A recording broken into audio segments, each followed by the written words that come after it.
We just finished flying the Flyzone Super Cub. Who's we? Rob just finished flying the Flyzone Super Cub with a couple different batteries, 160 milliamp and the stock 130. Yeah.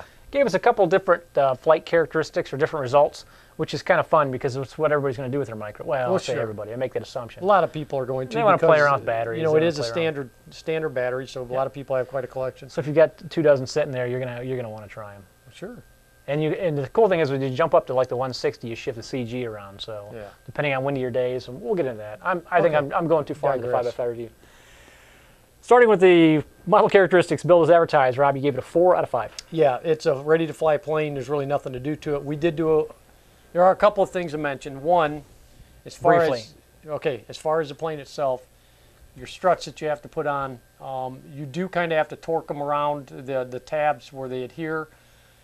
On our particular model, other than the slight alignment issue, we couldn't get the two-way tape to stick. It just not wouldn't. very I well. think it was your greasy fingers on it or something. So we put just a spot of foam safe CA on it, just to secure them into place. And secondly, you know, one thing that we've noticed with these little Flyzone models is their power plants, aside from being extremely efficient and powerful, they've got a little growl to them. Yep, they're noisy. And so what we like to do is always lube them. Well, in this particular plane, there's not a hole anywhere to get oil in. Yep. So we just took a small brass tube and just gently rolled it into the foam, and it popped a hole perfect, and then I put a little bit of machine oil on it. So it's really the shaft. It's the spindle as it goes through the little bushing. If you get a little bit of oil on that, sometimes it'll quiet it down. You don't want to get a whole lot goopy all over the gears. Those plastic gears are meant to be dry, but it does. Gears. It did help. I mean, it takes a little bit of the sound out. Quiet it down, and that little bit is going to increase your efficiency that much more too. Will. So you'll see a lot of benefits.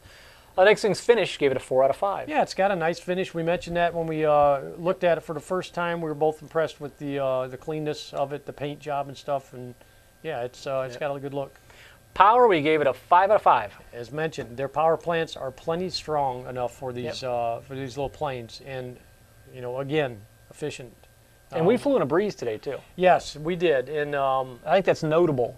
I think it definitely is, because most of the time, a couple of things. One, it's a micro, so it's super light. Usually you don't want any breeze because it just gives you an uncharacteristic flight that you don't know if it's a plane. All the time. Exactly. Yep. Plus, with this having such a strong dihedral, we had a constant problem of it just doing that in the breeze. You know, just pick it up and just sitting there and flop around. But with that power plant, it helps because you can power right through it. And with a 160 milliamp battery, with that little extra nose weight. Gave it just a little bit of weight that you needed for the wind today. Now, I don't think it would have, you know, it wouldn't have been needed as much had it been calm. But no, it was puffing probably about a half a mile an hour. It wasn't like a wind, but it was definitely, you felt the air moving. Yeah, and these things, somebody breathes and you can, you feel it a lot of times. So yeah, it was plenty powerful. Surprisingly stable. Yes. Ground handling, gave it a 4 out of 5. Yeah, ground handling was not bad at all. Again, taking off in that little breeze, a little bit of a crosswind. We were crabbing like crazy. It was crabbing on takeoff, it was crabbing on landing, but you know, once you got it on the ground, it handled fine. Yeah. And then durability, 4.5 out of 5. Again, the wind, we mentioned it. The wind, you know, we did quite a bit of bouncing around, a lot of tipping up. Now, what you're going to notice is as you come in, You've got speed brakes. Yeah, you've got some speed brakes that pop out there. There's little tiny indents or little clasps that are supposed to hold these straight on the landing gear wire, but it doesn't quite do it. What you're going to want to do is probably put a drop of CA again, a little tiny drop of CA on the hinge point back where it's supposed to clasp. Because when you come in and it bounces on the ground, it actually flies those forward. And you know, all joking aside, on a plane of this, with this little a mass to it, having nose out while you're flying does make a difference. Big difference. It's a brake. It's a bottom line. It's a speed brake. Yep. And it gives you some really funky flight characteristics. It does. Yeah, it really slows it down quick on landing. It does. Because we took it around a couple times with those stuck out and didn't notice them. Yeah. And the other thing I think is the wheels themselves. We were worried about the width. Yeah, I thought with it being so tall and narrow, it was going to do your typical Cub flopping. We were surprisingly stable. Yeah, it was. It was very good. The next section is pilot experience. The first category is flight as advertised. We gave it a 4.5 out of 5. Yeah, it flew every bit as much as we expected it to, really. Yep. I mean, it's a high wing, so inherently it's going to be more stable. I think it exceeded, though, based on the dihedral. And that's where having flight knowledge can get you in trouble. Yeah. You start having preconceived notions like, oh, it's a big dihedral, not going to be able to turn it in any kind of wind. Yeah. We were. We were flying all over in that wind today, and I was Yep. really impressed with it. It was a lot of fun, actually. Yep. I mean, you could play with the wind. You could use it to your advantage. When you got down towards ground effect, even though this is a small plane, you still are affected by ground effect. You feel it. And Yep. this little thing would just crab itself right in and just touch down, boom. Yep. So I mean, it's a fun flyer. I'd Yeah, fly it it is. again. I'd Definitely. definitely fly it again. Flight time, we gave it a 5 out of 5. Now, with that said, with the 160 milliamp battery, we were getting upwards of, all joking aside, 15 minutes flight. Easily. Yeah. And with the stock 130, we were getting about, just over half that, about 8-9 minutes Yeah. of solid flight. Yeah, because when you're flying in a breeze like that, you're using your throttle a lot more Yep. than you would on a calm Yep. day. You're pulling yourself through and maneuvering with your prop rather than Exactly. just the control surfaces. So you're going to chew it up a little bit more. But yeah, flight time was real good. Field size now, we say small gymnasium. You could fly this around inside of an elementary school gymnasium. I would think size, so. Yeah. Yeah. I size don't see any space. problem with it. I could, and Oh yeah, you I don't know definitely about could. you. Definitely. Well, I tried flying inverted, I think, for a brief second today. It didn't do real well. Yeah, and speaking about Why? I don't yeah, know. well, I was going to say you just talked Just about because you- having knowledge can get you whatever made you think you could do it. It went inverted, Knowledge but it went doesn't inverted guarantee like, judgment. Yeah, like that, yeah, yeah. it was. It was, will not pull out of it. No, no. But it'll do it briefly.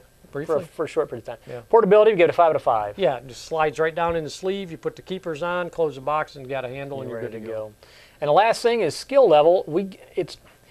It's kind of funny because we talked about this as well. It's a beginner with the 160 milliamp that we use, which doesn't come with a kit, mind you. It's just we had some 160s around and we wanted to get greedy on the flight time. So with that extra nose weight, it definitely helped it settle down. Yeah. So it's really a beginner with the 160. With the 130, if there's any kind of breeze, What you'll notice with the 130 and breeze, what Kurt and I found is it porpoises a lot.